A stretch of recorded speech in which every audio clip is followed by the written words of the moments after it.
ભાવનગર જિલ્લાના મહુવા ખાતે ભગવાન પરશુરામજીના જન્મોત્સવ નિમિત્તે ભવ્ય પરશુરામ યાત્રાને બદલે હાલમાં કાશ્મીરમાં બનેલી આતંકી હુમલામાં મૃત્યુ પામેલાને શ્રદ્ધાંજલિ આપવા માટે મૌન રેલીનું આયોજન કરવામાં આવ્યું હતું। પરશુરામ યાત્રા મહુવામાં સાંજના સમયે શોભાયાત્રા નીકળતા પહેલા કાશ્મીરના મૃતકોને શ્રદ્ધાંજલિ મૌન દ્વારા પાઠવાઈ હતી।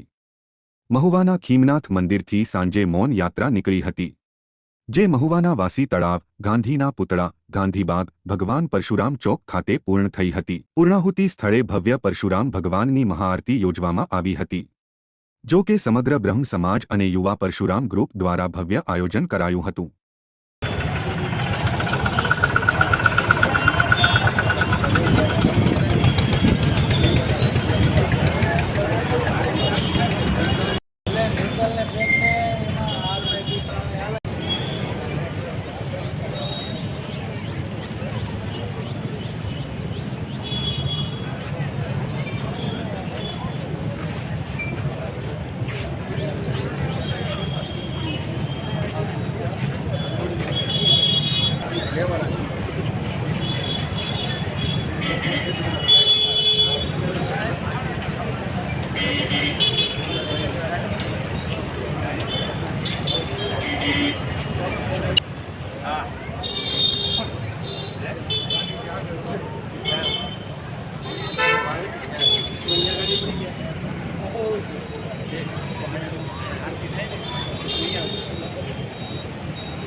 ચોવીસ વર્ષથી મહુવામાં ભગવાન પરશુરામની શોભાયાત્રા નીકળે છે।